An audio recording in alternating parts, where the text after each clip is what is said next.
see you. Welcome to Drama With Llamas. in Pajamas. We are the Drama Llamas. I'm Ashley. And I'm Athanasia. And we are classical actors who have been making art together for 13 years. We are here with you today to help bring you into the world of classical theater. We hope to teach you how to understand mostly Shakespeare, but also classical playwrights and genres. Remember, no one wrote a play hoping it would bore you.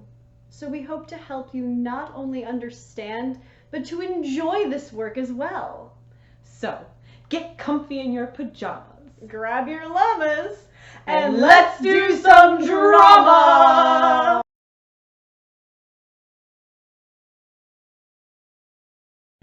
Okay, class, I asked you to read Act 1 of Romeo and Juliet. Can you point out some of the rhetorical devices in the prologue? Really? How about from forth the fatal loins of these two foes? It's right there. Don't you hear the alliteration?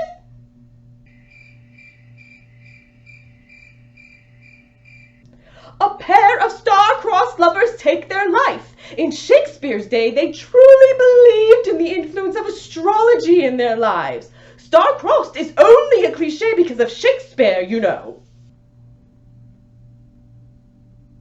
How about the witch? If you with patient ears attend, you're not attending! What is she talking about? I'm talking about the rhetorical device of metonymy, in which the ear is to represent the entire person listening to the play, which you should be doing. When are we gonna even need to use this? At the very least, you two nincompoops will need to use this on the exam. Then you can go back to your internet clock. You mean TikTok? Or the thing that sounds like the London Underground. You mean YouTube? I should have been an actuary like my father. It would have been much more fun.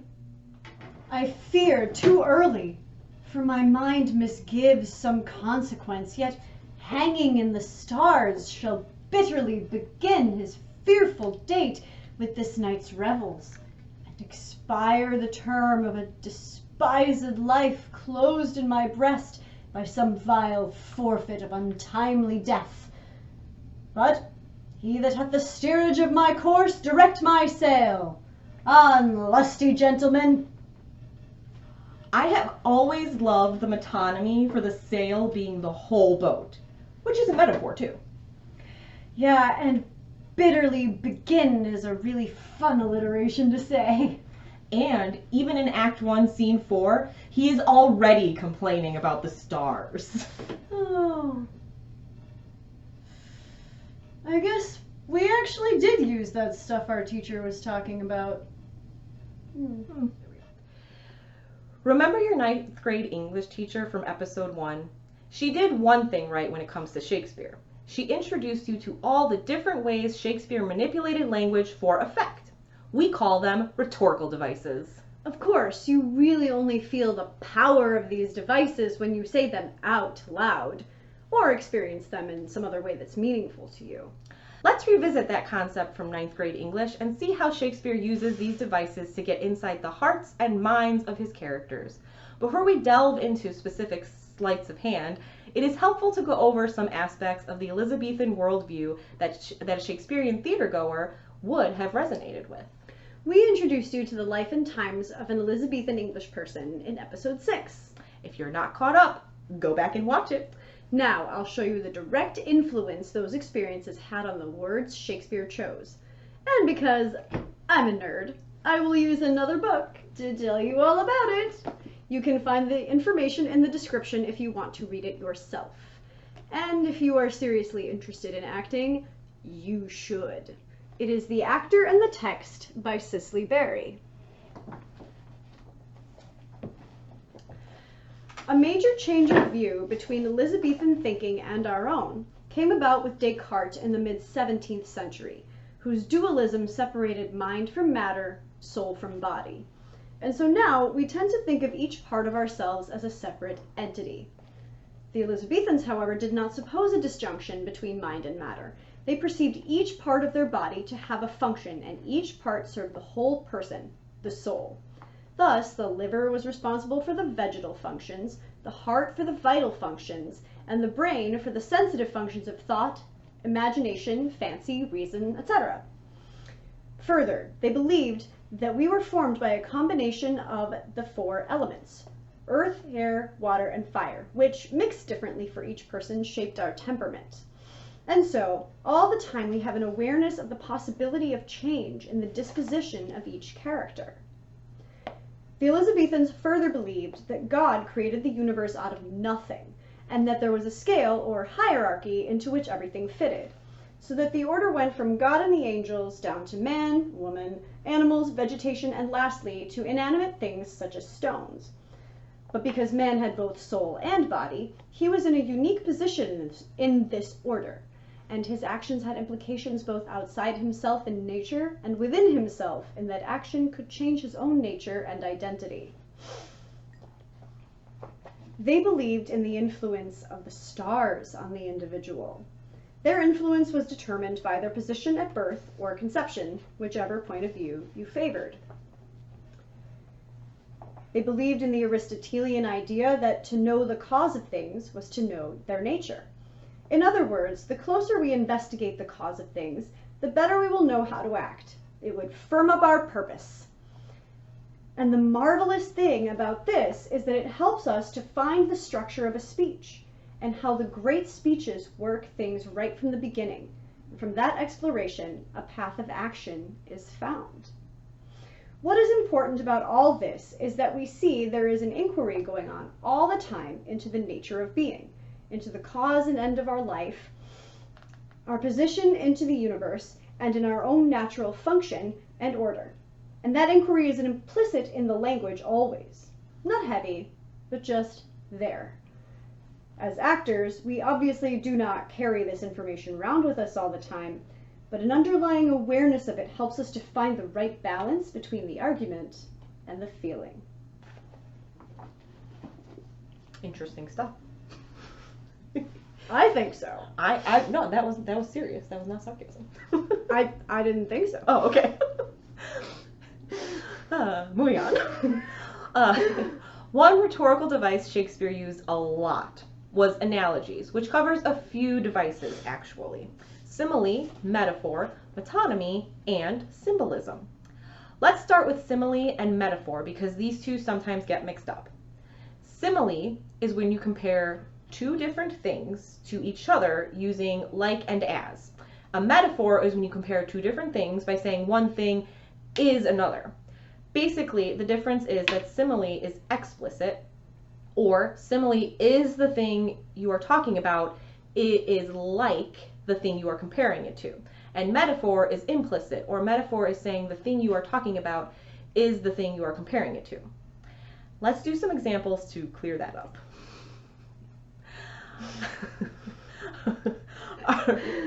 Our first example comes straight from, you guessed it, Romeo and Juliet, Act 1, Scene 4.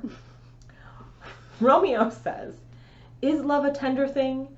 It is too rough, too rude, too boisterous, and it pricks like thorn." Romeo is comparing love to a thorn, and he's using simile because he's saying love is like a thorn. Our second example comes from A Midsummer Night's Dream, Act 1, Scene 1. Lysander says, "How now, my love, why is your cheek so pale? How chance the roses there do fade so fast?" This is an example of a metaphor. Lysander is saying that Hermia's pink blush on her cheeks is a pair of roses. He's not saying like, but we all know it is a metaphor because it would be absurd for her to have flowers on her face.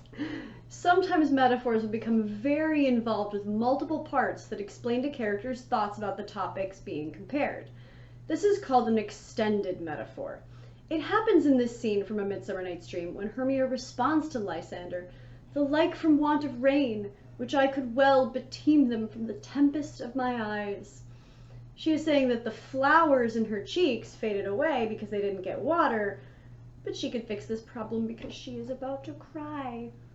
What an extraordinary way for a boyfriend to ask a girlfriend what is wrong, and the girlfriend to say, I am just really sad. The last two analogies we will talk about are metonymy and symbolism. Metonymy is when one word or phrase is used in place of another with which it is closely associated. For instance, when people talk about the crown, they are using it as a metonymy to refer to the monarch who wears it. Symbolism is an imagistic metaphor that has a strong cultural meaning, like how religion has its own symbol and each country has a flag. An example of metonymy can be found in Hamlet, Act 3, Scene 4. Hamlet has just killed Polonius. Spoiler alert. We're full of spoiler alerts today. And says, I'll lug the guts in the neighbor's room. He's obviously not going to take out all of Polonius's guts and then just leave the body there. The guts mean the whole body. Here's an example of symbolism from Shakespeare's Julius Caesar, Act 2, Scene 1. Brutus says, And therefore think him as serpent's egg, which hatched would as his kind grow mischievous, and kill him in the shell. The serpent has a strong religious symbolism of the devil or temptation from the story of the fallen man from the Bible, which all of Shakespeare's audience would be familiar with. Even today, whether we are Christian or not, we refer to people who are untrustworthy as snakes. This puts a powerful image in the listener's mind of Caesar as someone who is dangerous, not to be trusted, and possibly even demonic. Dun dun dun! But seriously, this is why we use rhetorical devices. If Brutus just said, Caesar wants power, I don't trust him, we'd be like, cool story, bro. But call him a mischievous serpent and we are nervously checking the floor to make sure nothing is crawling on our feet. That is the power of a symbol. Use them wisely. Our next two rhetorical devices are antithesis and ladders, and we don't mean the tool used to reach things that are really high up. The term ladder is actually a metaphor.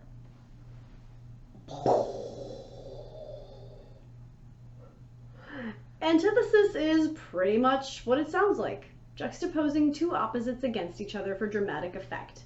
In Shakespeare's day, all but the poorest citizens received a basic education in the classics, meaning Greek and Latin language and literature, where many complex rhetorical devices ran rampant. Antithesis was one of their favorites. Macbeth makes good use of antithesis when he is going back and forth on whether or not to kill Duncan in Act 1, Scene 7 of Macbeth. Spoiler alert.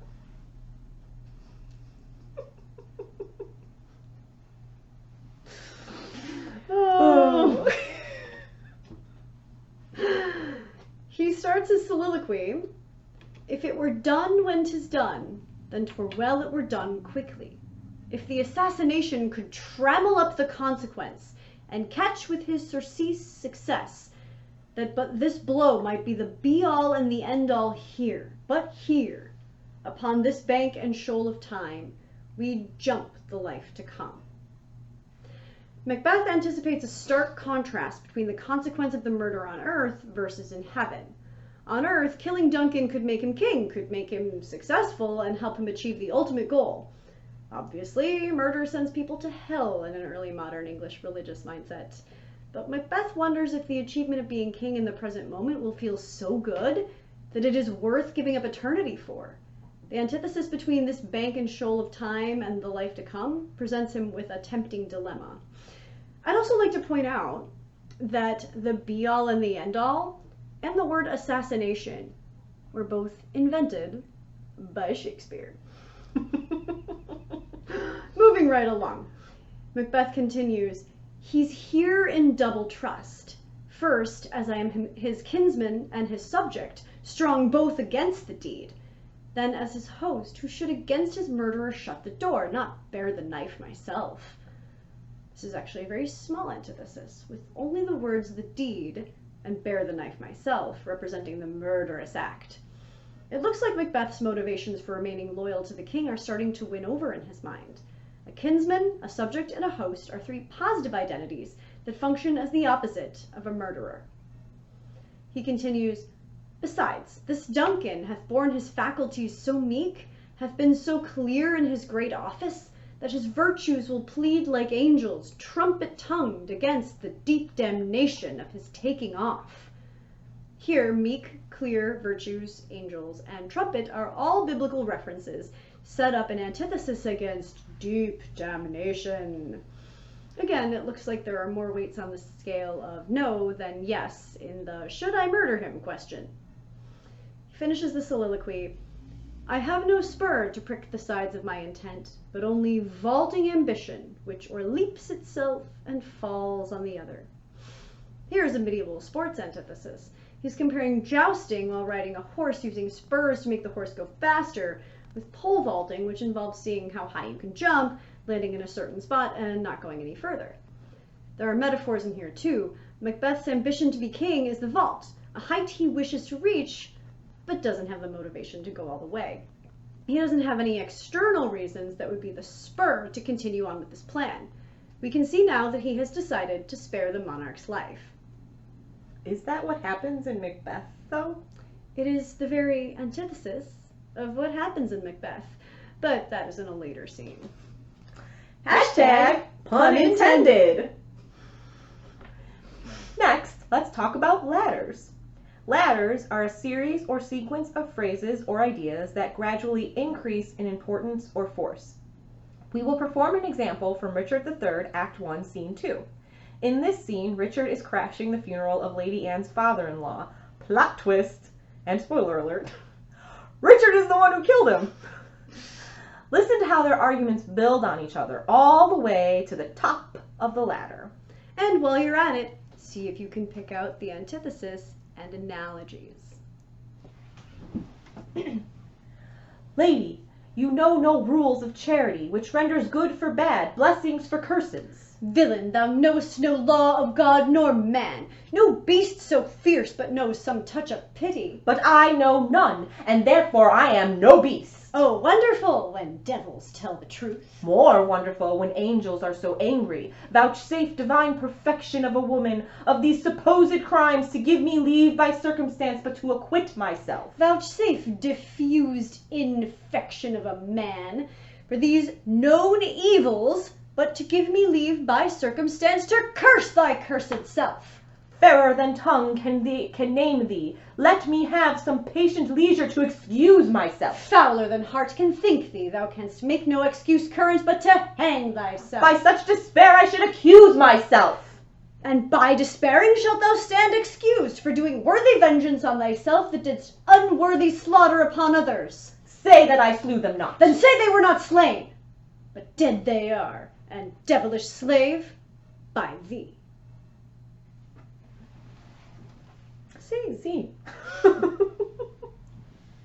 Did you hear how they build on each other from one line to the next, the witty banter back and forth? The whole scene is really a ladder. It builds and builds and builds until we reach the highest point where they are no longer bantering and being witty, but just plain yelling at each other and speaking frankly. Actually, this scene is a really good example for a few things we've talked about, like iambic pentameter, metaphors, and antithesis. It does lack some rhetorical devices, though, specifically the ones that are most familiar to you, or probably the most familiar to you. These would be alliteration and onomatopoeia. Alliteration is the repetition of sound. For example, in Hamlet, Act 5, Scene 2, when Hamlet is dying, hashtag spoiler alert, Hamlet says, "Had I but time, as this fell sergeant, death, is strict in his arrest. Oh, I could tell you, but let it be." There are a lot of repeating of the t, b, and st sounds in that line. And as for the vowels, there is a lot of the short e's in fell, sergeant, death, arrest, tell, and let. That's alliteration in a nutshell. But if you want to get specific, assonance is for repeated vowels and consonance is for repeated consonants. Some sticklers say that the term alliteration only refers to the repeated sounds at the beginning of words, and everything else should technically just be assonance or consonants. So, watch out for those actuarial English teachers. But if you're an actor, it doesn't matter as long as you know that repeated sounds are supposed to evoke emotion. Which emotion? You decide. The last rhetorical device we will cover today is onomatopoeia. You may know onomatopoeia as words we make out of sounds like bang and zoom. Those onomatopoetic words are fantastic, and Shakespeare does use them, but I would like to expand our minds to think about some of the very visceral, physical feelings evoked by words.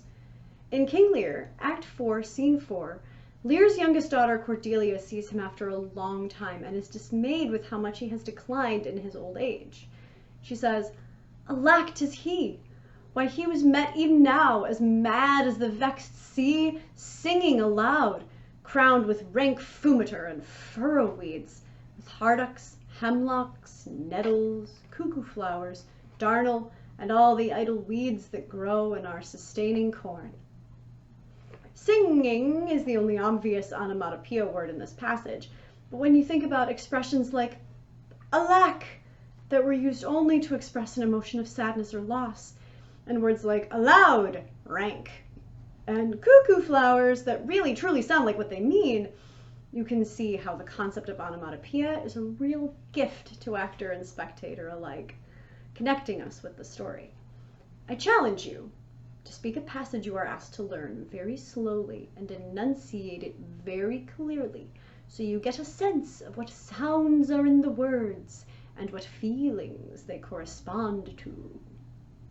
Another example of onomatopoeia can be found in The Tempest, Act 3, Scene 2.